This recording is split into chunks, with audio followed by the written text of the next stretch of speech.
نحمده ونستعينه ونستغفره ونؤمن به ونتوكل عليه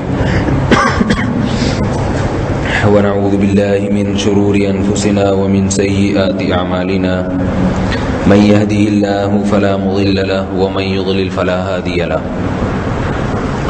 ونشهد أن لا إله إلا الله وحده لا شريك له ونشهد أن محمدا عبده ورسوله صلى الله تعالى عليه وعلى آله وأصحابه وبارك وسلم تسليما كثيرا أما بعد فأعوذ بالله من الشيطان الرجيم بسم الله الرحمن الرحيم وآخرين منهم لما يلحقوا بهم وهو العزيز الحكيم ذلك فضل الله يؤتيه من يشاء والله ذو الفضل العظيم۔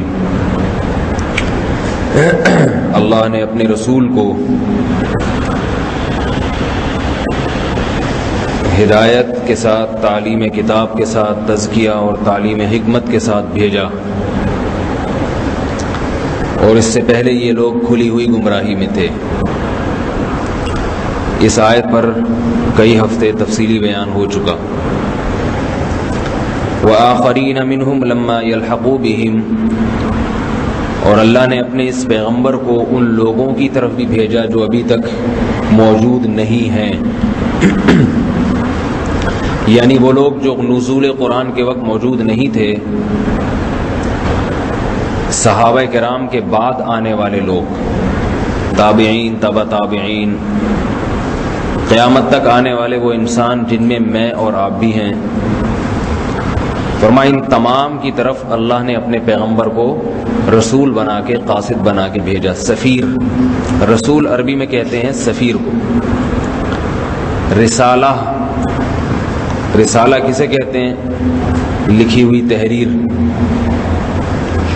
رسائل اس کی جمع آتی ہے، کہتے ہیں ایک خط ارسال کیا ہے، یہ ارسال، رسالہ، یہ لکھی ہوئی تحریر جو شخص لے کر آتا ہے کسی کے پاس۔ پہلے زمانے میں ایسے ہوتا تھا کہ جب بادشاہ لوگ کسی کے پاس کسی قاصد کو بھیجتے تو لکھی ہوئی تحریر ہوتی تھی، وہ تحریر لے کے جاتا، تو اس تحریر کو رسالہ کہتے ہیں اور اس کو لے جانے والا رسول کہلاتا ہے۔ اور اس عمل کو کہ یہ رسول جو تحریر لے کر جا رہا ہے، رسالہ لے کر جا رہا ہے، اس عمل کو ارسال۔ تو فرمایا ہم نے اللہ اور بندوں کے درمیان واسطہ، واسطے سے مراد اللہ کا پیغام بندوں تک نقل کرنے کا ذریعہ جس کو بنایا وہ محمد صلی اللہ علیہ وسلم ہے، قیامت تک آنے والے انسانوں کے لیے۔ اس آیت پر بھی بہت تفصیل سے بیان پچھلے ہفتے ہو چکا ہے کہ یہ کیسے ممکن ہے کہ ہم ایک ایسے شخص کی اتباع کریں جو 1400 سال پہلے گزرا، جو نہ لکھنا جانتے تھے نہ پڑھنا جانتے تھے، جن مسائل سے ہم دوچار ہیں، جن حالات سے ہم دوچار ہیں، اور آج کے زمانے کی جو تقاضے ہیں، جو ضرورتیں ہیں، وہ کیسے ان تقاضوں سے، ان ضرورتوں سے واقف ہو سکتے ہیں۔ پھر بھی اللہ فرماتے ہیں کہ نہ صرف آج کے لیے بلکہ قیامت تک آنے والے انسانوں کے لیے ان کو مقتدا اور رہبر بنا دیا گیا۔ تو اس پر جو اشکالات ہوتے تھے اور ان اعتراضات ہوتے تھے کہ یہ کیسے ممکن ہے، اس کے جوابات پچھلے بیان میں تفصیل سے گزر چکے ہیں۔ تو میں پھر آگے چلتا ہوں آج والی آیت، ذالک فضل وہو العزیز الحکیم ذالک فضل اللہ یؤتیہ من یشاء۔ اس اعتراض کے کچھ جوابات تو وہ تھے جو میں نے پچھلے درس میں دیے، ایک جواب اللہ نے بھی دیا ہے، ذالک فضل اللہ یؤتیہ من یشاء، کہ یہ اللہ کا فضل ہے جسے چاہتا ہے عطا کرتا ہے۔ اللہ نے محمد صلی اللہ علیہ وسلم کو اگر کائنات کا سردار بنا دیا اور تمام قیامت تک آنے والے انسانوں کی نجات محمد صلی اللہ علیہ وسلم کے راستے میں رکھ دی، ہر چیز میں انہیں محمد صلی اللہ علیہ وسلم کو فالو کرنا پڑے گا، تو محمد صلی اللہ علیہ وسلم کی شخصیت کو ایسا بنا دینا یہ اللہ کا فضل ہے، یہ محمد صلی اللہ علیہ وسلم کا اپنا اختیار بھی نہیں ہے، ذاتی کمال بھی نہیں ہے، اللہ کا فضل ہے۔ تو اب اللہ کی طاقت اور اللہ کی قدرت پہ اعتراض نہیں ہونا چاہیے۔ اگر انسان کا اپنا کمال ہوتا تو ہم کہتے ہیں یہ کیسے اتنا پڑھا لکھا، اتنا ذہین کیسے بن گیا کہ یہ ساری قوم کا رہبر بنے، ساری قوم کا لیڈر بنے، اس میں یہ صلاحیتیں کہاں سے پیدا ہو گئی؟ ایک شخص ایک فیلڈ میں محنت کرتا ہے، اس میں تو امام بنتا ہے، اور ایک محدود لوگوں کا امام بنے گا، وہ لیڈر اس کو بنایا جائے گا، اس لیے کہ یہ کسبی چیز تھی، اپنی محنت سے اس نے حاصل کی ہے، تو ایک محدود صلاحیت ہوگی اس میں۔ اس پر تو یہ اعتراض کیا جا سکتا ہے کہ بھئی اس کو ہم ساری قوموں کا لیڈر کیسے مان لیں، اس کے قانون کو پوری دنیا پہ نافذ کیسے کر دیں، اس کے قانون میں یہ کہنا کہ اب تبدیلی نہیں ہو سکتی، اسمبلیاں بناتی ہیں، قانون آئین سازی ہوتی ہے، نئی اسمبلیاں اس قانون کو معطل کر دیتی ہیں، اس لیے کہ وہ جو پہلی اسمبلیاں تھیں وہ کوئی فرشتے تھوڑی تھے کہ ان سے غلطی نہ ہو سکے، ان سے بھئی قانون سازی میں فلاں موقع پر فلاں غلطی ہوئی ہے اور ہو بھی جاتی ہے۔ یورپ میں، امریکہ میں قوانین بنتے ہیں، بدلتے ہیں، صدیوں سے یہ کام ہوتا آ رہا ہے، تو پالیسیاں بھی چینج ہو جاتی ہیں، سب کچھ ہو جاتا ہے، اس لیے کہ کوئی اتنا پڑھا لکھا، اتنا ذہین پیدا نہیں ہوا کہ جو اپنے اختیار سے اتنے کمالات اپنے اندر پیدا کر لے کہ وہ ہر قوم کا ہر زمانے میں رہبر بن سکے۔ اس لیے اللہ نے فرمایا ذالک فضل اللہ، یہ محمد صلی اللہ علیہ وسلم کا اپنا کمال نہیں ہے، اللہ کا فضل ہے۔ تو اللہ جو چاہتا ہے کر لیتا ہے، العزیز زبردست غالب ہے، جو چاہتا ہے کر لیتا ہے، الحکیم حکمت والا ہے، کوئی کام اس کا حکمت سے خالی نہیں ہوتا۔ تو یہ اللہ کی طاقت اور اللہ کی قدرت سے ہوا ہے، یؤتیہ من یشاء، جسے چاہتا ہے دیتا ہے۔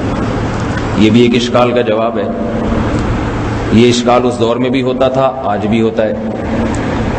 مشرکین یہ کہا کرتے تھے لولا انزل هذا القرآن على رجل من القريتين عظیم، کہ مکہ اور طائف کی جو دو بستیاں ہیں ان میں عظیم ترین شخص ولید بن مغیرہ، بعض میں یہ ہے، بعض میں اس کا نام کوئی دوسرا بتایا گیا ہے، بہرحال ہمیں ناموں سے واسطہ نہیں ہے۔ ان دونوں بستیوں میں جو سب سے زیادہ مالدار تھا، سب سے بڑا سردار تھا، تو مشرکین کہتے تھے کہ اگر اللہ نے اپنا پیغام اپنے بندوں تک پہنچانے کے لیے کسی کو منتخب کرنا تھا تو اس عظیم شخص کا انتخاب کیوں نہیں کیا گیا، تو یہ قرآن اس پہ نازل کیوں نہیں کیا گیا۔ یہ سوال آج بھی ہو سکتا ہے کہ بھئی اگر رہبر بننا چاہیے تو وہ محمد صلی اللہ علیہ وسلم جو پیدا جب ہوئے یتیم تھے اور نہ لکھنا جانتے، پوری زندگی قرآن کے الفاظ ہیں وما تخطہ بیمینک، کہ آپ کا دائیں ہاتھ نے نہیں لکھا اس کو، اس لیے کہ آپ صلی اللہ علیہ وسلم دائیں، اس لیے کہ دائیں سے ہی عرب لکھا کرتے تھے، تو دائیں ہاتھ میں الف با تا ثا لکھنے کی صلاحیت نہیں ہے۔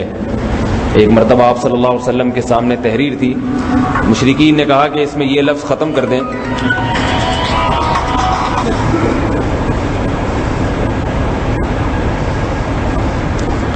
تو آپ صلی اللہ علیہ وسلم نے حضرت علی کو بلایا اور پوچھا کہ یہ کہاں لکھا ہوا ہے یہ لفظ، تاکہ اس کو مٹا دیا جائے۔ یعنی وہ اشکال ان کو یہ ہوا تھا کہ صلح حدیبیہ میں جب معاہدہ ہوا تو آپ صلی اللہ علیہ وسلم نے لکھا من محمد عبد اللہ و رسولہ، یہ محمد کی طرف سے جو اللہ کے بندے اس کے رسول ہیں۔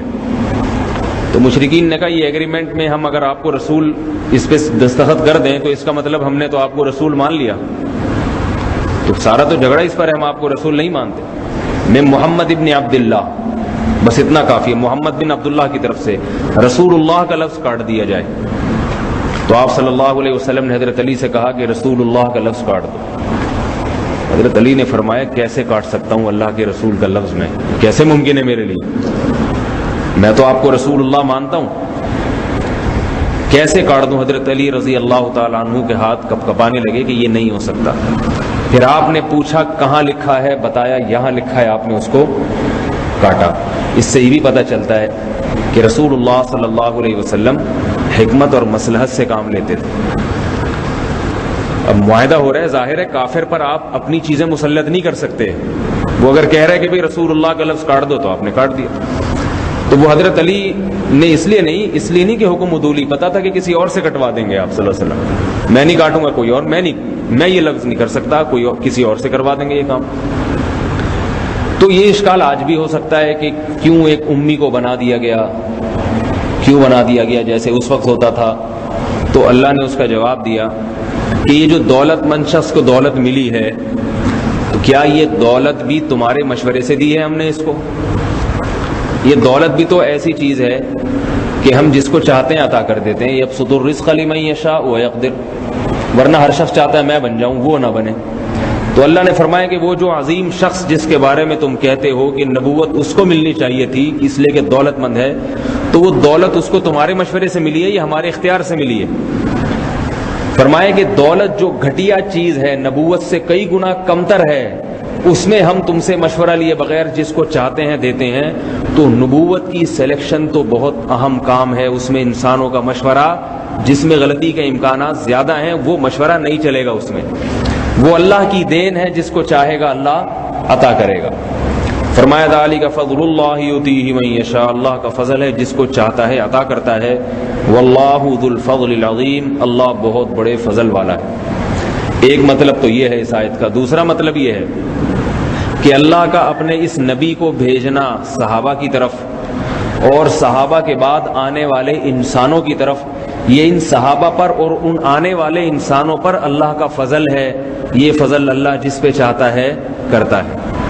تو ہم پہ بھی اللہ نے یہ فضل کیا ہے اپنے انعام سے، اپنے احسان سے، کہ ہم میں محمد صلی اللہ علیہ وسلم کو پیغمبر بنا کے بھیجا. اگر نہیں بھیجتا تو ہم کھلی ہوئی گمراہی میں پڑے رہتے، فطرت سے ہٹ کر اندھیروں میں دھکے کھاتے رہتے اور دنیا اور آخرت کا سکون برباد کر لیتے. قرآن مجید میں ایک اور مقام پر اللہ نے اسی بات کو بیان کیا کہ یہ نبوت اللہ کا فضل ہے، یہ انبیاء کی اختیاری چیز نہیں ہے. اور انبیاء کو جو اللہ نے مقتدا بننے کی جو صلاحیت دی ہے، یہ صلاحیت بھی اللہ کی طرف سے عطا کردہ ہے. اس بات کو اللہ نے سورہ بنی اسرائیل میں بیان کیا. فرمایا کہ وَلَئِن شِئْنَا لَنَذْهَبَنَّ بِالَّذِي أَوْحَيْنَا إِلَيْكَ ثُمَّ لَا تَجِدُ لَكَ عَلَيْنَا وَكِيلًا. اے محمد صلی اللہ علیہ وسلم، ہم چاہیں تو ہم جو آپ پر وحی بھیج رہے ہیں اور جو علوم آپ کو وحی کے ذریعے دے رہے ہیں، اگر ہم چاہیں لَنَذْهَبَنَّ، لام بھی تاکید اور نون بھی مشدد، ڈبل تاکید ہے، اور لام کی تاکید، یہ 3 تاکیدیں. تو فرمایا ہم چاہیں تو ضرور بالضرور وہ علوم آپ سے چھین لیں جو علوم ہم نے آپ کو عطا کیے ہیں. اور پھر لا تجد لک علینا وکیلا، کہ آپ ہمارے خلاف کسی کو اپنا دوست اور مددگار نہیں پائیں گے. نصیرہ ہے یا وکیلا ہے، نصیر کا معنی مددگار، وکیل کا معنی دوست. کسی کو ہمارے خلاف آپ نہیں پائیں گے جو ہم سے وہ علوم چھین کر آپ کو واپس پہنچا دے. حکیم الامہ رحمہ اللہ تعالی نے ایک جگہ لکھا ہے، فرمائے کہ جب یہ آیت نازل ہوئی ہوگی تو رسول اللہ صلی اللہ علیہ وسلم کا دل کیسے خوفزدہ ہو گیا ہوگا. یہ بہت بڑی ایک قسم کی دھمکی ہے کہ ہم چاہیں تو ایک لمحے میں سارے علوم چھین لیں جو آپ لوگوں کو تعلیم کر رہے ہیں، حکمت کی باتیں بتا رہے ہیں، کھانے پینے کے آداب سے لے کے تجارت کے مسائل تک بیان کیے جا رہے ہیں، ایک ایک چیز جہاد کے مسائل بیان کیے جا رہے ہیں اور جہاد عملی طور پر کرایا جا رہا ہے. یہ سارے چیزیں کہ ایسے بیویوں کے ساتھ سلوک ہے، ایسے اولاد کے ساتھ سلوک ہے، ایسے معاشرے کے ساتھ رہنا ہے، ایسے وراثت پر عمل کرنا ہے. ساری چیزیں جو قرآن کے 5 علوم ہیں نا، جو اہم ترین علوم ہے قرآن میں، جس میں ہر انسان کو ان 5 علوم میں رہنمائی کی ضرورت ہے جو قرآن نے دی ہیں، احادیث میں وہ علوم دیے گئے ہیں. تو اللہ نے جب یہ آیت نازل کی کہ 1 سیکنڈ میں ہم چاہیں آپ سے علم چھین سکتے ہیں، تو حضرت حکیم علماء فرماتے ہیں کہ رسول اللہ صلی اللہ علیہ وسلم کے دل پہ کیا گزری ہوگی اگر اگلی آیت نازل نہ ہوتی. اگلی آیت میں کیا ہے؟ الا رحمتا من ربک، ہاں تیرے رب کی رحمت اگر ہے تجھ پر پھر نہیں چھینیں گے. یعنی ہم اپنا رحم کر رہے ہیں آپ پر کہ آپ کو یہ علوم دے رہے ہیں. ان فضلہ کان علیک کبیرا، واقعی تیرے رب کا تجھ پر فضل کبیرا، بہت ہی بڑا ہے، تھوڑا فضل نہیں ہے تیرے رب کا تجھ پر. تو فرمایا جب یہ آیت نازل ہوئی ہوگی تو نبی کو تسلی ہوئی کہ اللہ مجھ پہ رحم کرے گا، اور اللہ نے جیسا فضل مجھ پہ کیا اس کائنات میں ایسا فضل اللہ نے کسی پہ نہیں کیا. تو یہ اللہ نے نبی صلی اللہ علیہ وسلم کی فضیلت کو بھی بیان فرمایا اور اپنی طاقت اور قدرت کو بھی، اور آنے والے قیامت تک آنے والے انسانوں پر جو اللہ کا انعام ہے اس کو بھی بیان کیا۔ اب یہ انعام چونکہ ہم سے پہلے دو قوموں پر ہو چکا ہے، یہودیوں پر ہوا سب سے پہلے، پھر عیسائیوں پر ہوا۔ ان کے لیے حضرت موسیٰ علیہ السلام کو بھیجا گیا، حضرت موسیٰ علیہ السلام تورات دے کر گئے، یہ فضل اللہ کا ان پہ بھی ہوا، لیکن انہوں نے چونکہ اللہ کی آیات پر عمل نہیں کیا تو اللہ نے ان کی پھر ایک مثال دی ہے اور ہمیں ڈرایا ہے کہ اگر تم بھی عمل نہیں کرو گے تو تمہاری بھی پھر یہی مثال ہے۔ وہ مثال کیا ہے؟ مثل الذین حملوا التوراۃ، ان لوگوں کی مثال جن پہ تورات لادی گئی، یعنی انہیں تورات کا مکلف بنایا گیا، تورات دی گئی، ان کے کندھے پہ گردن پہ تورات رکھی گئی۔ یہ کنایہ ہے کہ تورات ان کے حوالے کی گئی کہ اس کو پڑھو، اس پر عمل کرو۔ ثم لم يحملوها، لیکن انہوں نے تورات کا بار اپنے کندھوں پہ نہیں اٹھایا، یعنی اس پر عمل نہیں کیا، صرف ظاہری تلاوت تک کے ہو کے رہ گئے، یا یہ کہ ظاہری تلاوت سے بھی گئے، مگر جو لکھا ہوا تھا یہ سوچ کے کہ اللہ نے کتنا بڑا انعام کیا ہم پر، حضرت موسیٰ کلیم اللہ کے ذریعے یہ کتاب ہم تک پہنچائی اور دلائل سے ثابت کر دیا کہ یہ اللہ کی کتاب ہے۔ کوہ طور پر گئے، گواہ بھی تھے حضرت موسیٰ کے ساتھ جو دیکھ کر آ رہے تھے کہ یہ وہی اللہ کی طرف سے نازل ہو رہی۔ پہلے حضرت موسیٰ کو کہ نبوت کو دلائل سے ثابت کیا گیا، معجزے دکھائے گئے، فرعون کو غرق کروایا، بہت بعد میں کتاب ملی ہے بنی اسرائیل کو۔ پہلے حضرت موسیٰ کا برحق ہونا ثابت کیا گیا ہے تاکہ ان کو جو کتاب ملے تو بنی اسرائیل کو یقین آ جائے کہ یہ اللہ ہی کی کتاب ہے، کسی اور کی نہیں ہے۔ ایسے ہی کتاب پکڑا دی جاتی، کہتے پتہ نہیں اس نے بنا لی ہے۔ پہلے دلائل سے ثابت کیا گیا، فرعون کو غرق کیا گیا، معجزات ہیں، جادوگروں سے مقابلہ ہے، اور طویل جو جیسے بنی اسرائیل کے واقعات ہیں۔ اس کے بعد کوہ طور پہ لے جا کے گواہ بھی گئے، کتاب دیکھ کر آئے کہ بھئی یہ تختیاں نازل ہو رہی ہیں آسمان سے اور حضرت موسیٰ لے کر آ رہے ہیں، اور اس کی تعلیمات بھی ایسی پاکیزہ کہ ان تعلیمات کو دیکھ کے یقین آ جائے کہ یہ اللہ کی کتاب ہے، اس میں بشارتیں، اس میں پیش گوئیاں، یہ تمام چیزیں ثابت ہو گئیں۔ اللہ فرماتے ہیں اس کے بعد ہم نے حکم دیا، قرآن میں دوسرے مقام پر ہے، خذھا بقوۃ وامر قومک یاخذوا باحسنھا۔ کوہ طور پر جب حضرت موسیٰ کو کتاب ملی ہے نا، کتاب ملنے سے پہلے انہوں نے اللہ سے کیا کہا تھا؟ میں تجھے دیکھنا چاہتا ہوں، کیونکہ اللہ سے ہم کلام ہو رہے تھے، اللہ کی آواز میں بڑا لطف آیا، دیکھنا چاہتا ہوں۔ مشہور واقعہ، بے ہوش ہو گئے، بے ہوش ہو کے جب اٹھے تو اللہ نے کیا فرمایا کہ اے موسیٰ مجھے دیکھنے کی خواہش ظاہر نہ کر، ابھی جو تجھے کہا جا رہا ہے دنیا عمل کی جگہ ہے، لذتوں کی جگہ نہیں، میرے دیدار کی لذت آخرت میں حاصل ہو جائے گی، ابھی عمل کی۔ اب کیا ہے کہ جو کتاب میں تجھے دے رہا ہوں، خذھا بقوۃ وامر قومک یاخذوا باحسنھا، اس کتاب کو خود بھی مضبوطی سے تھام لو اور اپنی قوم کو حکم دے کہ احسن طریقے سے اس کتاب کو تھام لیں۔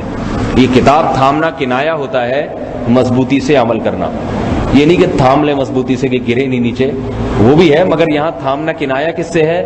احسن طریقے سے عمل کریں، بہترین طریقے سے، ایسے نہیں کہ تعویلات، ہیل اور حجتیں کہ پتہ نہیں کیا مصیبت ہے۔ قرآن میں اللہ نے پردے کا حکم دے دیا، ایک مصیبت کھڑی کر دی ہے، بھابھی کو دیور سے پردہ کرا کے اور جناب سالیوں کو بہنوئی سے پردہ کرا کے ایک عذاب کھڑا کر دیا، سود پہ پابندی لگا کے بینکنگ کے دروازے بند کر دیے۔ بعض لوگ اس طرح عمل کرتے ہیں، نماز کا حکم دے دیا، اٹھک بیٹھک کرا دیا، کیا کریں مجبوری ہے، اس طرح کی باتیں کرتے ہیں۔ تو یہ عمل تو ہے مگر آسان طریقے سے نہیں، تو آسان طریقے سے خوش ہو کے فَبِذَلِكَ فَلْيَفْرَحُوا، فرمایا اس کتاب پہ خوش ہو جاؤ، خوش ہو جاؤ۔ اسی سے یہ گرین چینل والے استدلال کرتے ہیں 12 ربیع الاول کو ناچنے کا کہ دیکھو قرآن کہہ رہے خوشی مناؤ، تو یہاں خوشی منانے کا نہیں ہے، خوش ہو جاؤ کہ تمہیں اللہ نے کتاب دے دی۔ سب چیزوں میں تحریف ہو سکتی ہے، اس میں نہیں ہے، اس میں صاف صاف لکھا ہوا ہے یہ کرو یہ نہیں کرو۔ زنا حرام کر دیا، رفع الیدین کے مسئلوں میں تو جھگڑا ہو سکتا ہے، اس میں پبلک پریشان ہو سکتی ہے، کدھر جائیں، وہ مولوی کہہ رہے ہاتھ اٹھاؤ، وہ کہہ رہے نہیں اٹھاؤ۔ نماز میں جھگڑا نہیں ہو سکتا، وہ تو بار بار کہہ رہے قرآن پڑھو، صحیح ہے نا، اقیم الصلاۃ لدلوک الشمس، سورج ڈھلتے ہوئے پڑھو اور سورج نکلتے ہوئے پڑھو، جو قرآن نے بیان کیا۔ اور روزے میں تو اختلاف نہیں ہو سکتا نا، زکوٰۃ میں نہیں ہو سکتا، غریبوں کو کھانا کھلانے میں نہیں ہو سکتا۔ یہ بات یاد رکھیں، قرآن میں سب سے زیادہ نماز کا ذکر، اور نماز کے ساتھ کوئی ایک مقام بھی ایسا نہیں ہے جہاں اللہ کی مخلوق پہ خرچ کرنے کا حکم نہ آیا ہو۔ یہ عجیب بات ہے کہ نماز پہ بات ہوتی ہے اور خرچ کرنے پر نہیں ہوتی. ایک مقام ایسا نہیں ہے جہاں حتیٰ کہ فرض نماز کے علاوہ اگر تہجد کا ذکر آیا تو تہجد کے ذات خرچ کرنے کا ذکر آ گیا. یعنی آپ اندازہ لگائیں, ایک تو ہوتا ہے نا فرض نماز کے ساتھ خرچ کرنا, جہاں نفل نماز کا ذکر آتا ہے وہاں بھی خرچ کرنے کا. قرآن میں آتا ہے تتجافا جنوبہم عن المضاجع, ہمارے نیک بندوں کے پہلو رات کو بستروں سے الگ ہو جاتے ہیں. کیا کرتے ہیں؟ یدعون ربہم خوفا وطمعا, اپنے رب کو جنت کی لالچ میں اور جہنم کے خوف سے پکارتے ہیں. یہ کون سی نماز کا ذکر ہو رہا ہے؟ تہجد کی نماز اور دعا کا. وَمِمَّا رَزَقْنَاهُمْ يُنْفِقُونَ, اور ہم نے جو رزق ان کو دیا اس میں سے خرچ کرتے رہتے ہیں. یہاں خرچ کرنے سے کیا مراد ہے؟ خرچ تو یہودی بھی کرتا ہے, عیسائی بھی کرتا ہے اپنی ذات پر. مطلب کیا ہے؟ اللہ کی مخلوق پہ خرچ کرتے رہتے ہیں. تو کہیں بھی قرآن میں ایسا نہیں ہے. ایک مقام پہ قرآن میں نماز اور اللہ کی راہ میں خرچ کرنے کے درمیان, دو مقامات ایسے ہیں قرآن میں, ایک نہیں, جہاں نماز اور اللہ کی راہ میں خرچ کرنے کے درمیان میں کوئی تیسرا حکم داخل کیا گیا ہے. تو اس تیسرے حکم کی اہمیت بتانے کے لیے. لیکن ایسا نہیں ہے کہ خرچ کرنے کا حکم نہ ہو. خرچ کرنے کے حکم کو ایک آیت کے بعد نقل کر دیا. وہ تیسرا حکم درمیان میں اس لیے داخل کیا کہ تاکہ پتہ چل جائے کہ ہر جگہ نماز اور خرچ کرنے کا ذکر جب آ رہا ہے, یہاں جو دو مقام پہ جو درمیان میں کسی حکم کو ڈالا گیا ہے تو اس کی اہمیت جتلانے کے لیے کہ اللہ نے یہاں اپنا قانون توڑ دیا. لیکن ایسا نہیں ہے کہ اس کے بعد خرچ کرنے کا ذکر بھی نہ ہو. وہ دو مقامات کون سے ہیں؟ ایک ہے قرآن مجید میں آتا ہے قد افلح المؤمنون الذین هم فی صلاتهم خاشعون, کامیاب ہو گئے مومنین جو نمازوں میں خشوع پیدا کرتے ہیں. اب زکوٰۃ کا ذکر آنا چاہیے نا, نماز کا آ گیا.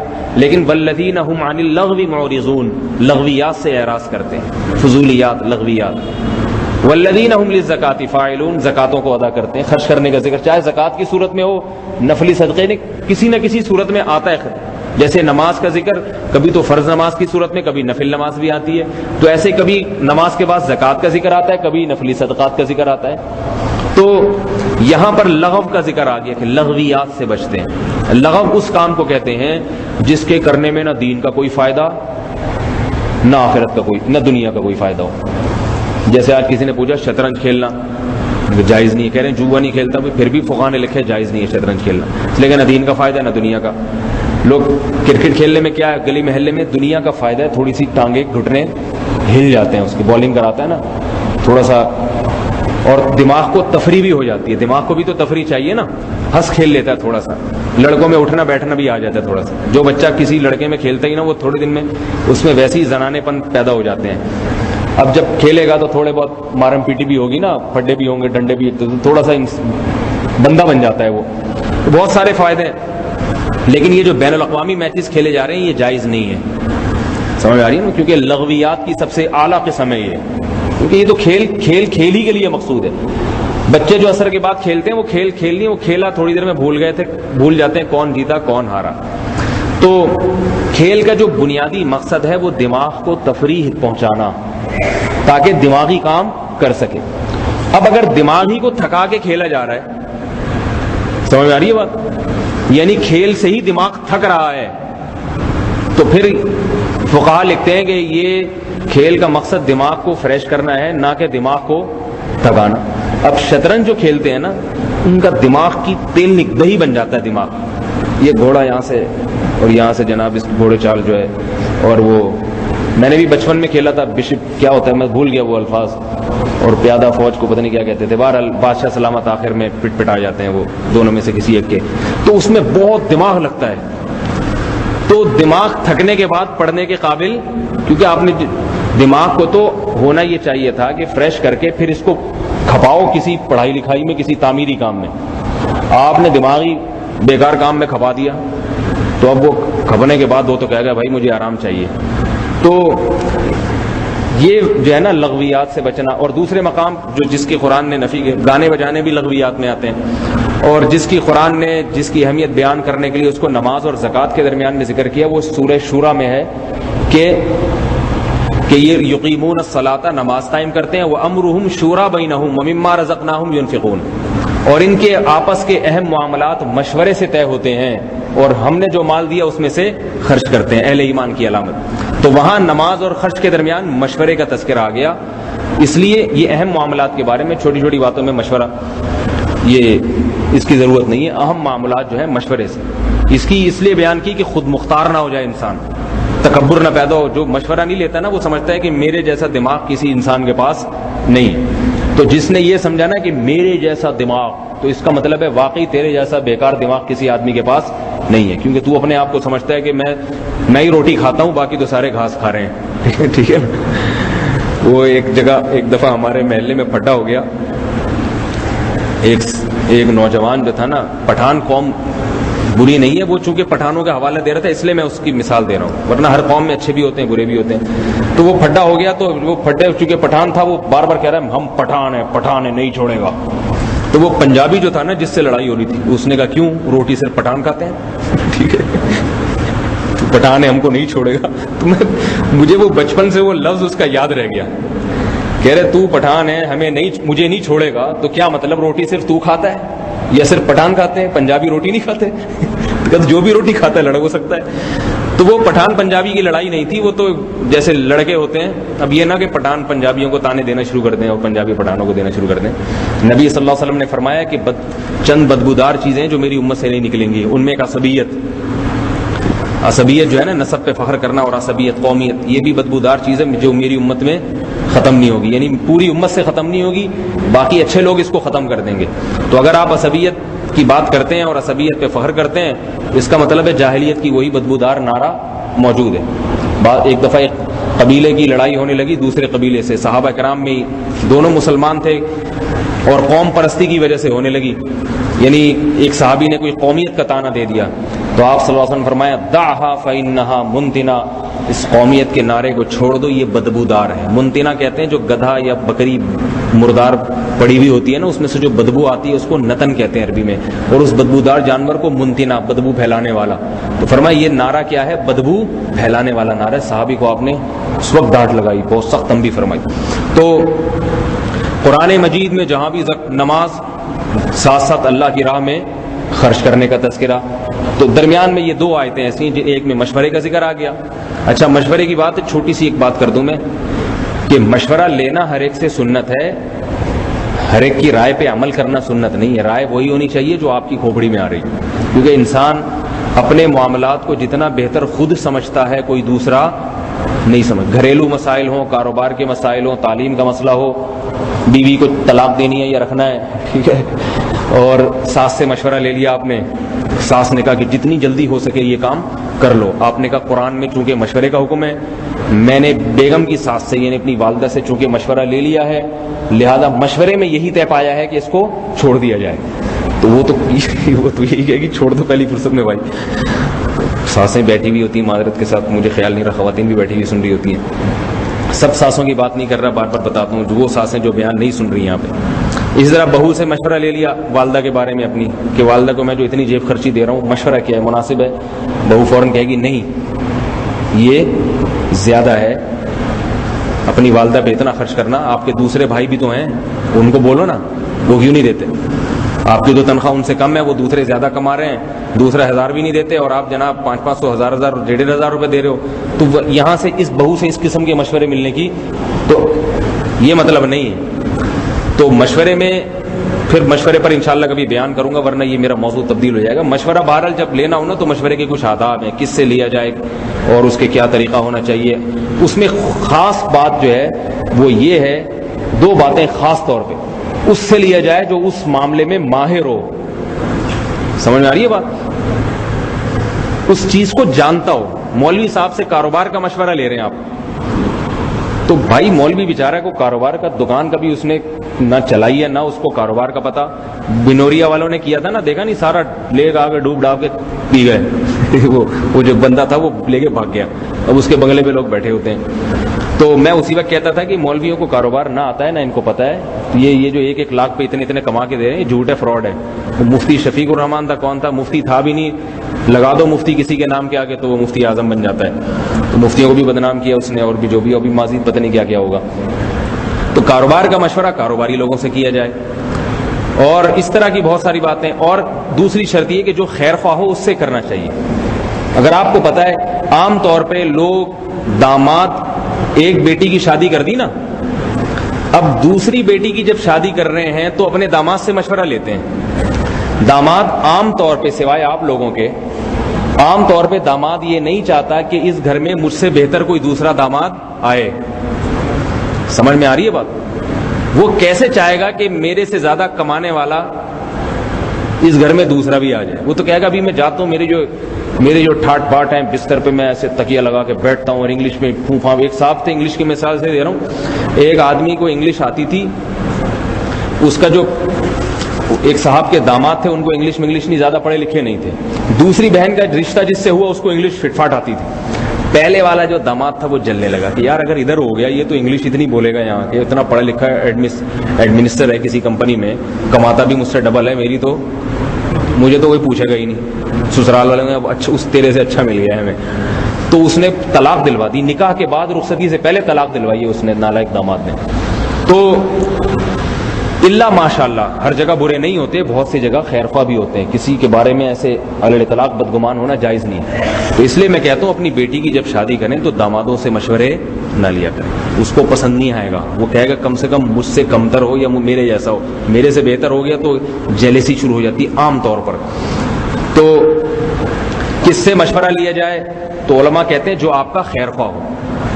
بیوی کے طلاق کا مشورہ لینا تو ایسے آدمی سے جس کی پہلی کوشش یہ ہو کہ وہ نہیں دلوانا چاہتا. اگر وہ دلوانا چاہ رہا ہے تو آپ کی خیر خواہی میں, یعنی وہ اگر چاہتا ہے نا کہ یہ طلاق دے دے تو مطلب اس کا یہ ہو کہ اس کو وہ یہ سمجھتا ہو کہ بھائی اس کی بہتری اسی میں. تو ایسے لوگ تھوڑے مارکیٹ میں کم ہی پائے جاتے ہیں. تو اس لیے مشورہ بہت سوچ سمجھ کے اپنے اہم معاملات میں لینا چاہیے, خیر خواہوں سے لینا چاہیے, ورنہ وہ طلاقیں بھی ہوں گی اور کاروبار میں بیڑا بھی وہ کہے گا ادھر لگوا دو پیسہ, ٹھیک ہے نا, وہ تو کہے گا مجھے دے دو سب سے پہلے. تو تیسری شرط یہ ہے کہ مشورہ سب سے لے مگر کرے وہ جو اپنی کھوپڑی میں آتا ہے, کہ اپنے معاملے کو جتنا انسان خود بہتر سمجھ سکتا ہے دوسرا نہیں سمجھ. چاہے 100 لوگوں سے مشورہ لیا, 100 نے ایک رائے دی اور اس کی رائے اس کے خلاف ہے, تو اس کو اختیار ہے, چاہے تو یہ سمجھ لے کہ بھائی 100 آدمی کچھ کہہ رہے ہیں تو ممکن ہے ان میں دم ہو, اور اگر دل یہ کہتا ہے کہ نہیں یہ غلطی کہہ رہے ہیں, دل اسی طرف آ رہا ہے کہ نہیں یہ صحیح نہیں کہہ رہے, تو پھر اپنی رائے پر عمل کر ان 100 کی رائے کو مسترد کر دے. اس کے صحابہ کرام میں بے شمار واقعات ہیں. حضرت ابو بکر مشورہ لیتے تھے بہت سے اہم معاملات میں. قرآن جمع کرنے کے بارے میں مشورہ لیا کہ ایک جگہ میں جمع کروں گا, سب صحابہ نے کہا نہیں یہ غلط, سوائے 2-3 صحابہ کے. حضرت عمر نے کہا یہ کام جو نبی نے نہیں کیا. حضرت عمر نے کہا ابو بکر نے فرمایا میں تو کر کے چھوڑوں گا, صحیح ہے نا. حضرت عمر کہتے رہے کیسے جو کام نبی نے نہیں کیا وہ آپ کیسے کریں گے؟ حضرت ابو بکر نے دلیل نہیں دی, فرمایا میں تو کر کے چھوڑوں گا. مشورہ لیا مگر کیا وہ جو آپ کی سمجھ, کیونکہ خلیفۃ المسلمین جو خلافت کی کرسی پہ بیٹھ کے جو سمجھتا ہے وہ مشیر اور وزیر نہیں سمجھتے. سمجھ میں آ رہی ہے نا, وہ خلافت کی کرسی پہ مسند پہ بیٹھے ہیں, ان کے دل میں جو جذبہ ہوگا وہ باقیوں میں نہیں ہوگا. پھر حضرت ابو بکر نے تو صرف اتنا کیا کہ قرآن کو ایک جگہ جمع کر دیا, ایک رسم الخط پہ جمع نہیں کیا, ترتیب بھی نہیں دی حضرت ابو بکر نے. بعض صحابہ ایسے جن کے پاس سورہ آل عمران پہلے لکھی ہوئی ہے, سورہ نساء بعد میں لکھی ہوئی ہے, بعض نے سب قرآن صورتوں کی ترتیب ہر ایک نے اپنے اپنے حساب سے, اور وہ نبی کے دور میں لکھی گئی تھی. حضرت عائشہ کے پاس اپنا صحیفہ تھا, حضرت عبداللہ بن مسعود کے پاس اپنا صحیفہ تھا, زید بن ثابت کے پاس اپنا صحیفہ تھا, تو سب چل رہا تھا بھائی. ایک دفعہ حضرت عائشہ کے پاس ایک شخص آیا, کہنے لگا میں اپنا صحیفہ آپ کے صحیفے سے ملا کے دیکھنا چاہتا ہوں وہی والا ہے یا اس سے یا صورتوں میں ترتیب میں تبدیلی ہے. حضرت عائشہ نے فرمایا تبدیلی ہے تو کیا ہے, کیا ہو جائے گا, اس سے کوئی فرق نہیں پڑتا, تمہاری والے میں صورت پہلے لکھی ہو میری صورت بعد میں لکھی ہو, اس کو وہاں سے چلتا کر دیا. مطلب یہ کہ بڑا ظرف وسیع کیا کہ بھائی ترتیب کی کوئی خاص ضرورت نہیں ہے. رسم الخط اور مختلف قراتیں تھیں, صحیح ہے نا. نبی صلی اللہ علیہ وسلم نے ایک لفظ کو مختلف طریقوں سے پڑھا تو کوئی صحابی اس طریقے سے پڑھ بھی رہا ہے لکھ بھی رہا ہے. جیسے قرآن میں آتا ہے وما هو علی الغیب بظنین, ایک قرات میں وما هو علی الغیب بظنین, با کا با میں ادغام ہے تو وہ لکھا ایسے جاتا ہے کہ با کو مشدد کر دیا. ایک جگہ تابوت جو تھا نا, ایک صحیفے میں گول تے سے لکھا ہوا تھا, ایک میں لمبی تے سے. یہ سب چیزیں لکھی گئی, بھائی چلو یہ بھی رسم الخط ہے عربی میں, وہ بھی رسم الخط ہے. کوئی اہل حجاز کی لغت میں لکھ رہا ہے, کوئی بنی طے کی لغت میں لکھ رہا ہے, کوئی بنو تمیم کی لغت میں لکھ رہا ہے. نبی صلی اللہ علیہ وسلم نے اجازت دی ہوئی تھی, سب کو اجازت دی ہوئی تھی کہ بھئی آپ نے فرمایا کہ میری امت امی ہے, لکھنا پڑھنا نہیں جانتی, اس پر لکھنے کے معاملے میں سختی نہ کرو, جیسے پڑھ رہے ہو ٹھیک ہے. اتنا اختلاف تھا پہلے قراتوں میں کہ ایک حضرت عمر نے ایک آدمی کو نماز میں قرآن پڑھتے ہوئے دیکھا کہ یہ تو تھوڑے زبر زیر پیش اس کے دوسرے ہیں. حضرت عمر تو پھر گریبان سے پکڑا سیدھا بولے تو کیا کافر ہے؟ اس طرح کے پورے الفاظ مجھے یاد نہیں, اس طرح تو نبی نے ہمیں یاد نہیں کرائی. تو انہوں نے کہا میں نے تو نبی کو اس طرح پڑھتے ہوئے سنا. حضرت عمر کو یقین نہیں آیا, گریبان سے کھینچ کے لے گئے اور جا کے نبی صلی اللہ علیہ وسلم سے کہا کہ یہ تو غلط پڑھ رہے ہیں. تو حضرت عمر نے پہلے پڑھا, نبی نے فرمایا عمر تم پڑھو. حضرت عمر نے پڑھا, فرمایا اسی طرح قرآن نازل ہوا ہے, صحیح پڑھا تم. ان صحابی سے کہا آپ پڑھیں, انہوں نے پڑھا, فرمایا ہاں کذا انزل, اس طرح بھی نازل ہوا ہے, مطلب ہے کہ یہ بھی ٹھیک ہے. تو پھر آپ نے فرمایا کہ جبریل میرے پاس آتے رہے, پہلے کا ایک لہجے پہ قرآن پڑھا جائے. میں نے کہا کہ میری امت امی ہے, لکھنا پڑھنا نہیں جانتی, لہجوں میں اختلاف ہے, ان کو توسع سے کام لیا جائے اور طریقوں پہ اجازت دی جائے. تو جبریل نے کہا ٹھیک ہے 2 طریقوں سے پڑھ سکتے ہیں.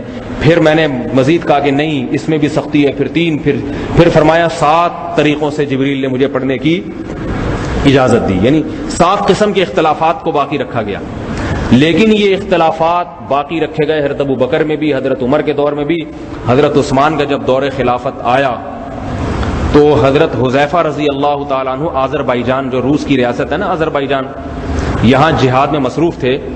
تو انہوں نے حضرت عثمان کو خط لکھا, فرمایا کہ کیا آپ موجود ہیں اور اللہ کی کتاب میں اختلافات شروع ہو جائیں, کیا آپ اس کو برداشت کر لو گے؟ اور اللہ کی قسم آپ کو میں اللہ کا واسطہ دے کے کہتا ہوں, ایک کتاب پہ ایک رسم الخط پہ ان لوگوں کو جمع کر دیں, ورنہ یہ امت اسی طرح کتاب اللہ میں تحریف کی مرتکب ہو جائے گی جس طرح یہود و نصارہ ہو. اسی طرح اس امت میں کتاب کے جو ہے نا وہ اختلافات شروع ہو جائیں گے جس طرح یہود و نصارہ میں ہو. حضرت عثمان کو خط لکھا, بتایا کہ مجاہدین میں لڑائیاں ہو رہی ہیں, وہ کہہ رہے میرا والا مصحف درست ہے, وہ کہہ رہے میرا والا مصحف درست ہے. تو یہ اس سے غیر مسلم بھی فائدہ اٹھا سکتے ہیں, وہ تیسرا مصحف لے آئیں گے. اب عوام کو یہ بتانا کہ یہ والا بھی درست, یہ والا بھی درست, اس سے اختلافات ہو رہے ہیں. حضرت عثمان نے آرڈر جاری کیا, مشورہ کیا, زید بن ثابت جو کاتب وحی تھے ان کو بلایا, حضرت حذیفہ کو بھی بلایا آذربائیجان سے, اور جو مدینہ میں اس وقت صحابہ تھے, حضرت علی تھے, عبد الرحمن ابن عوف, یہ بڑے بڑے صحابہ, سب کو جمع کر کے فرمایا کہ اللہ کی قسم میں ان کو ایک مصحف پہ جمع کروں گا, ایک ترتیب کے ساتھ. سب نے کہا یہ کیسے ممکن ہے؟ سب دیکھیں مشورہ لیا جا رہا ہے نا, مشورہ یہی ہو رہا ہے نیگیٹو, نہیں بھائی نبی نے نہیں کیا, آپ کیوں کر رہے ہیں؟ لیکن خلیفہ تھے, کہا بھائی امت اختلافات میں پڑ جائے گی. تو بہرحال حضرت عثمان تو ڈنڈا استعمال کیا. پھر یہ شیعہ لوگ حضرت عثمان کے خلاف کہتے ہیں نا قرآن میں تحریف کی, تحریف ہونے سے بچا لیا, اور پھر جتنے مصحف تھے سارے جمع کروائے, اور ایک مصحف ان تمام بڑے بڑے صحابہ کی موجودگی. اس مصحف میں بات یہ تھی کہ وہ ترتیب ایک لکھی گئی, یہ سورہ بقرہ سے لے کے جو سورہ ناس تک جس ترتیب سے ہم پڑھتے ہیں اس ترتیب سے جمع کیا گیا اس کو, اور حکم دیا گیا اس ترتیب کے خلاف کسی کو ترتیب کی اجازت نہیں ہے. اور اس میں یہ بھی کہا گیا کہ اہل حجاز کی لغت میں جہاں اختلاف ہوگا, بنو تمیم, بنو تے, یہ جتنی لغاتیں ختم کر کے, کیونکہ نبی صلی اللہ علیہ وسلم قریشی تھے, ہاشمی تھے, اہل حجاز کی لغت پہ, تو اب اہل حجازی کی لغت پہ بس جو آیت ہو گیا وہ لکھی جائے گی. تو تابوت میں جو گول تا تھی اس کو کاٹ کے بعض نے لمبی تا والے سے لکھا ہوا تھا, تو چونکہ اہل حجاز لمبی تا سے لکھتے تھے, حجاز جو مکہ مدینہ کی جو زبان تھی وہ لمبی تا سے تابوت لکھا جاتا تھا, اس کو لمبی تا سے لکھوایا گیا. تو وہ سارے بڑے بڑے حافظ, صحابہ, علماء سب جمع ہوئے, سب نے اتفاق رائے کیا سوائے حضرت عبداللہ بن مسعود. حضرت عبداللہ بن مسعود حضرت عثمان کے اس مصحف سے متفق تھے, صحیح مانتے تھے, لیکن کہتے تھے کہ میں نے جو مصحف ہے اس میں صرف اتنی تبدیلی تھی, 3 تبدیلیاں تھی اس میں. نمبر 1 سورہ آل عمران بعد میں تھی, سورہ نساء پہلے تھی, کیونکہ حدیث میں ثابت ہے کہ آپ علیہ السلام نے سورہ نساء کی تلاوت پہلی رکعت میں کی اور آل عمران کی دوسری رکعت میں. تہجد میں آپ نے, حضرت عبداللہ بن مسعود نے آپ کے پیچھے تہجد پڑھی تھی, اس میں حضرت عبداللہ نے دیکھا کہ آپ علیہ السلام نے پہلی رکعت میں سورہ بقرہ پڑھی, کتنی لمبی نماز دیکھو, پھر سورہ بقرہ کے بعد آل عمران پڑھی, اس کے بعد سورہ نساء پڑھی. نبی صلی اللہ علیہ وسلم نے یہ کام کیا, تو عبداللہ بن مسعود نے اسی ترتیب سے اپنے مصحف میں سورتوں کو لکھا, پہلے سورہ بقرہ لکھی, پھر سورہ نساء لکھی, پھر آل عمران. ہم جو پڑھ رہے ہیں اس میں کیا ہے, سورہ آل عمران پہلے, نساء بعد. دوسرا, عبداللہ بن مسعود نے اپنے مصحف میں سورہ فاتحہ نہیں لکھی, انہوں نے کہا جیسے بسم اللہ بھی نہیں لکھی. انہوں نے کہا یہ بار بار پڑھی جانے والی صورت ہے, مصحف میں وہ صورتیں لکھی جائیں گی جن کو دیکھ کے پڑھنے کی ضرورت ہے. قل اعوذ برب الفلق قل اعوذ برب الناس، یہ دونوں صورتیں تو ہر مسلمان رات کو سوتے ہوئے پڑھتا ہے، رقیہ دم کرتا ہے اس سے، اس کو بھی لکھنے کی ضرورت نہیں ہے، اور سورہ فاتحہ کو بھی لکھنے کی ضرورت نہیں ہے، کیونکہ وہ تو ہر مسلمان کو یاد ہوتی ہے، سینے میں محفوظ ہے۔ تو نبی کے دور میں عبداللہ بن مسعود نے اسی طرح قرآن لکھا تھا، سورہ فاتحہ کے بغیر اور سورہ فلق سورہ ناس کے بغیر، اور آیت میں وہ سورہ آل عمران پہلے سورہ نساء بعد میں۔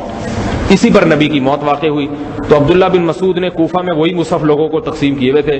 حضرت حذیفہ کو حضرت عثمان نے بھیجا عبداللہ بن مسعود کے پاس کہ بھائی اللہ کا واسطہ آپ یہ مصحف دے دیں، اس کو میں جلا رہا ہوں۔ دیکھو جلانے کا کام ہو رہا ہے، جلانے کا، ٹھیک ہے، کیوں؟ امت کو اختلاف سے بچانے کے لیے، کیونکہ ایک بھی باقی رہ گیا بعد میں کوئی اٹھے گا بولے گا اچھا اصل تو یہ والا تھا، حالانکہ وہ بھی اصل تھا، حضرت عثمان والا بھی اصل تھا۔ تو حضرت عبداللہ بن مسعود نے حضرت عثمان کے مصحف پہ اعتراض نہیں کیا، کہا وہ ٹھیک ہے آپ کا مصحف، لیکن خدا کی قسم میں نے جو نبی کے دور میں لکھا اور اس پہ میں پڑھتا رہا، میں اسے اپنے سینے سے لگا کے رکھوں گا، میں اس کو آپ کے حوالے نہیں کروں گا، کیونکہ عبداللہ بن مسعود کی شخصیت بہت بڑی تھی۔ باقیوں پہ تو حضرت عثمان نے کوڑا چلایا، سب سے چھین لیا، سارے صحابہ چاہے علمیت میں کیسا مقام ہو، عبداللہ بن مسعود پہ حضرت عثمان نے زبردستی نہیں کی، ان کے علمیت کا احترام کیا کہ ان کو اپنے حال پہ چھوڑ۔ تو جب عبداللہ بن مسعود کا انتقال ہوا، امت نے ویسے ہی آہستہ آہستہ جو ہے نا عبداللہ بن مسعود کے مصحف کو ترک کر دیا، اور پوری امت پھر حضرت عثمان کے اس مصحف پہ جمع ہو گئی۔ اب یہ جو ترتیب ہے آل عمران کی بعد میں سورہ نساء کی آل عمران پہلے سورہ نساء بعد میں، اب علماء کہتے ہیں اس ترتیب کی خلاف ورزی اب جائز نہیں ہے۔ کیوں جائز نہیں؟ اس لیے نہیں کہ نبی کا حکم، نبی نے تو پڑھی ہے، دونوں طرح سے پڑھا ہے، صورتوں کی ترتیب کوئی اتنی اہم چیز نہیں ہے۔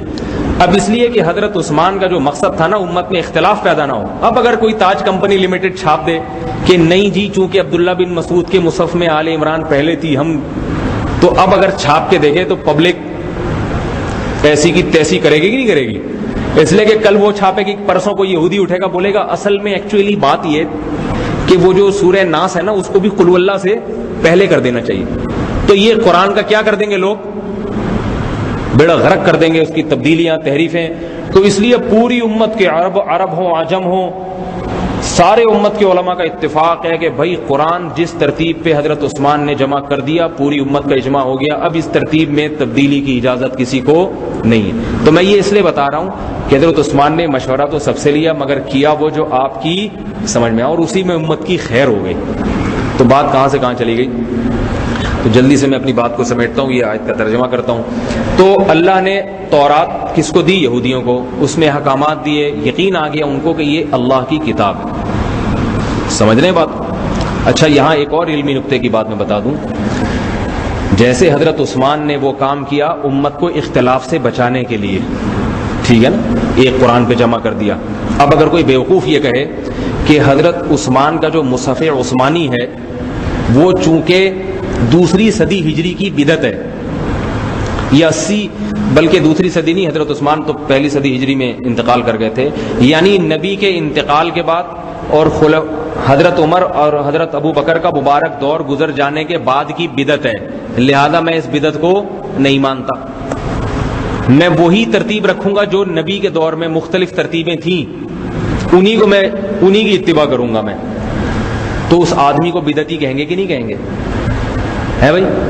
کیوں؟ ہم کہیں گے حضرت عثمان نے جو کام کیا امت کی خیر خواہی میں کیا، اور خلفائے راشدین میں سے تھے، تو امت کو ٹکڑے ہونے سے بچانے کے لیے کیا۔ تو پتہ یہ چلا کہ بعض جائز چیزوں پر پابندی لگا دی جاتی ہے امت کو اختلاف سے بچانے کے لیے۔ ایک قرآن پہ جمع کرنا کوئی فرض واجب نہیں تھا، صرف جائز تھا، لیکن اس کو واجب قرار دے دیا گیا تاکہ امت میں اختلاف پیدا نہ ہو، امت لڑے نہیں بعد میں، ورنہ اختلاف ہوگا، یہ والی صورت وہ کہیں گے نہیں، یہ والی پہلے، وہ والی بعد میں، حالانکہ وہ سب جائز تھا، لیکن امت میں ایک ایک کو کون سمجھائے گا؟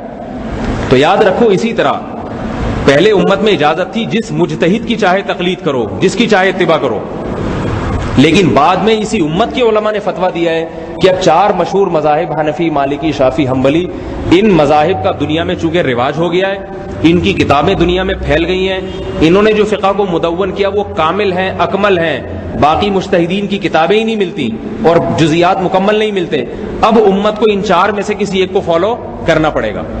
اب اس میں کوئی یہ کہتے ہیں کہ نہیں یہ کہاں لکھا ہوا ہے، نبی کے دور میں تو ہوتا نہیں تھا، تو بھائی نبی کے دور میں وسعت تھی چونکہ اختلاف کا اندیشہ نہیں تھا. اب چاروں مذاہب سے آپ لوگوں کو ہٹائیں گے تو دلائل کی دنیا میں جب ہر آدمی پڑھے گا نا تو پھر ہر ایک کی نماز میں اختلاف, ہر ایک کی آمین میں اختلاف, اور ہر ایک کی جناب وہ جیسے ہو رہے ہیں آج کل اختلاف, یہاں تک کہ اختلاف بڑھتے بڑھتے حدیث کے منکر پیدا ہو جائیں گے, قادیانی پیدا ہو گئے, پتہ نہیں نکلتے چلے جا رہے ہیں. اس لیے امت کو علماء نے توڑ سے بچانے کے لیے کہا ہے کہ بھئی یہ چاروں برحق ہیں لیکن ان میں سے کسی ایک کے پیچھے چل پڑو, سمیٹ دیا اس کو, یہ مقصد تھا اس میں. تو تورات میں اللہ تعالیٰ نے تورات یہودیوں کو اس کا مکلف بنایا, دلائل سے ثابت کر دیا اللہ کی کتاب ہے, لیکن اللہ نے فرمایا کہ ان لوگوں کی مثال جن کو ہم نے تورات کا حکم دیا ثم لم يحملوها, انہوں نے اس پر عمل نہیں کیا, ان کی مثال ہے کمثل الحمار يحمل اسفارا, اس گدھے کی طرح ہے جس پہ کتابیں لاد دی گئی ہوں. کیسی عجیب مثال دی ہے. گدھا بہت ساری کتابیں سینے پہ لاد کے پڑھا لکھا بن سکتا ہے بھائی, عالم بن سکتا ہے. تو ایسے ہی جنہوں نے رٹ لی, قرآن بھی یاد کر لیا, احادیث بھی یاد کر لی, حافظ بھی بن گئے, سب کچھ پتہ چل گیا, عمل نہیں کرتے, تو اللہ ان کی یہ مثال دے رہا ہے کہ ایسے کتابیں تو گدھے کے اوپر بھی ہوتی ہیں, مگر گدھا کتابوں کے لادنے سے گدھا انسان نہیں بن جاتا, گدھے کا گدھا ہی رہتا ہے. اور علماء نے لکھا ہے گدھے کی مثال کیوں دی, کسی اور کی بھی تو دی جا سکتی تھی. کسی بھی جانور پہ کتابیں لاد دو تو اس بیچارے کو اس سے واسطہ تو ہے نہیں کہ بخاری شریف لکھی ہوئی ہے یہ ترمذی شریف ہے, اس کو اس سے کیا واسطہ. گدھے کی مثال اسے دی ہے کہ گدھا, قرآن مثال وہ دیتا ہے جو محاوروں میں رائج ہوں, گدھا حماقت میں مشہور ہے. تو اللہ نے فرمایا ان یہود علماء میں جن کو ہم نے کہا کہ اس تورات کو پڑھو عمل کرو, ان کے سامنے تورات آ بھی گئی, انہوں نے پڑھ بھی لیا, سمجھ بھی گئے, سینوں میں آ بھی گئی, لاد بھی گئی, لیکن عمل نہیں کر رہے, تو یہ عالم مفتی نہیں ہے, یہ بزرگ نہیں ہے. کیونکہ وہ بڑا ناز کرتے تھے ہم اللہ کے بیٹے ہیں, ہمیں اللہ نے خلافت دی, ہمیں یہ دیا, ہمیں وہ دیا. تو اللہ فرماتے ہیں یہ گدھے ہیں. یہ کیا ہیں؟ گدھے ہیں, یعنی حماقت کے اعلیٰ مقام پر ہیں. کیونکہ کسی قوم کو رہبر نہ ملا ہو یا رہبر ملا مگر دلائل سے اس کا برحق ہونا ثابت نہ ہوا ہو, پھر وہ عمل نہ کرے تو سمجھ میں آتا ہے. ان کے پاس تعلیمات بھی پہنچی اور نبی کا, موسیٰ کا کلیم اللہ ہونا بھی ثابت ہوا, بلکہ دکھایا اللہ نے اپنی آنکھوں سے, گواہوں کو دکھایا کہ بھئی دیکھو یہ سن رہے ہیں اللہ کا کلام. ساری چیزیں ثابت کر دیں, اور آخر میں جب سب کچھ ثابت ہو گیا, یہ کہتے تھے ہمارے پاس جب تک کتاب نہیں آئے گی ہم موسیٰ کی باتوں پر عمل نہیں کریں گے. اللہ نے کوہ طور پہ بلا کے کتاب بھی دے دی, سب کچھ مل گیا, اب بھی اگر عمل نہیں کر رہے تو پھر بھائی احمق ہیں, دنیا کا بھی نقصان کر رہے ہیں, آخرت کا بھی. اور ایسے بیوقوف ہیں. گدھوں کی دو قسمیں, ایک وہ گدھے جن پہ کتاب نہیں ہوتی, ایک وہ گدھے جن پر کتاب ہے. تو میرے بھائی اس امت کی بھی یہی مثال ہے, بلکہ ان سے بدتر مثال ہے, کیونکہ یہ تو صحابہ کی اولادیں ہیں, صحابہ کو ماننے والے ہیں, تو ان کو تو ان سے زیادہ باعمل ہونا چاہیے تھا. لہذا اس امت کے وہ علماء اور علماء سے تعلق رکھنے والی وہ عوام جو قرآن سنتی ہے, پڑھتی ہے, مگر عمل نہیں کرتی, اس کی مثال بھی ایسے ہی ہے جیسے کتابوں کو گدھے پہ لاد دیا گیا ہو.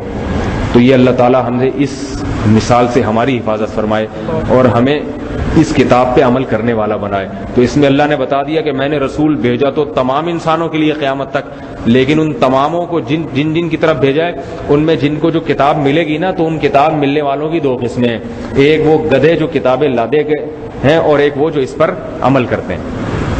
تو فائدہ سب کو نہیں ہوگا, اس سے فائدہ بعضوں کو ہوگا, بعض صرف رٹی رٹائی.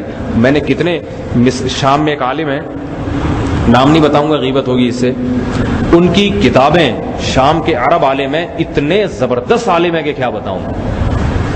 ہمارے ہاں بھی ان کی کتابیں ہیں, جامعۃ الرشید میں الفقہ علی المذاہب الاربعہ, انہوں کی کتاب ہے چاروں مذاہب کا فقہ. اس میں انہوں نے امام ابو حنیفہ, شافعی, مالک, احمد بن حنبل, ان چاروں مذاہب کے بہت تفصیلی جزیات ذکر, یعنی کسی مسئلے پر چاروں مذاہب کی تحقیقات کرنی ہو کہ دلائل کیا ہے مذاہب کے, اور ان کی کتاب ہم دیکھتے ہیں. حالانکہ دوسری کتابیں بھی ہیں, ان کتاب دیکھو فوراً مل جاتا ہے. اتنے بڑے عالم. ہمارے جامعہ کے ایک استاذ کہتے تھے کہ میں اگر میرا کبھی شام سفر ہوا تو میں ان عالم کی زیارت ضرور کروں گا, کہ بھئی انہوں نے کام بڑا شاندار کیا ہے, علمی کام, اور ان کے فتاوا, ان کی تحقیقات, اور ہیں بھی عرب, حدیث پہ بڑا کام. مجھے خود بتا رہے تھے, کہہ رہے ہیں کبھی میرا شام جانا ہوا ایک دفعہ سفر پہ, تو میں ان عالم کی جب مجلس میں گیا تو میں تلاشی کرتا رہا، بھائی وہ مولوی صاحب ہم لوگوں نے بتایا وہاں بیٹھے ہوئے ہیں، تو مجھے یقین نہیں، کوٹ ٹائی میں ایک صاحب بیٹھے ہوئے ہیں، کلین شیف، بالکل ایسے لباس حلیہ جیسے کسی کمپنی کا کوئی مینیجر بیٹھا ہو، کلین شیف. حالانکہ شام میں داڑھی پر پابندی، اب تو شاید حالات اللہ تعالیٰ ان کی بیچاروں مسلمانوں کی مدد فرمائے، یہ بات بھی آج سے 8-9 سال پرانی. تو میں نے کہا دیکھو یار داڑھی پر کتنی تحقیقات ہیں، ان کے مقالے ہیں، کتابیں، داڑھی نہیں. اور ایک اور عالم تھے جامعۃ الرشید، ان کو دعوت کے لیے بلایا، ان کے بارے میں ہم نے سنا، ہمارے استاذ فرماتے تھے کہ حضرت مفتی تقی عثمانی صاحب کا علم کے برابر ان کے پاس علم ہے، زیادہ نہیں تو کم بھی نہیں ہے، اتنے بڑے عالم ہیں. آئے تو داڑھی نہیں، غائب، شلوار بھی ٹخنوں سے نیچے، داڑھی بھی نہیں. اب ہمیں حیرانگی ہوتی تھی کہ بھائی آپ پہ تو رکھنے میں آپ کے لیے کیا حرج، آپ کی تو عزت اور بڑھے گی، اس سے تو آپ جہاں جا رہے ہیں لوگ کہیں گے اتنا بڑا عالم داڑھی نہیں. ایک عام لڑکا داڑھی نہ رکھے وہ تو سمجھ میں آتا ہے، وہ تو کہتے ہیں میں نے داڑھی رکھی میری منگیتر بھاگ جائے گی مجھ سے، اور لوگ کیا کہیں گے پران. واللہ لا یہدی القوم الظالمین، اللہ ایسے ظالموں کو ہدایت نہیں دیتے جن میں ایسا تکبر ہو اور ایسی ہٹ درمی کے آتا واتا کچھ نہ ہو، صرف کتابیں لاد لینے سے اپنے آپ کو بزرگ سمجھنا شروع کر دیں. اللہ تعالی ہم سب کو اس نحوست سے بچائے اور ہمیں قرآن مجید پر عمل کی توفیق عطا فرمائے. سبحانک اللہم و بحمدک، نشہد ان لا الہ الا انت، نستغفرک و نتوب الیک.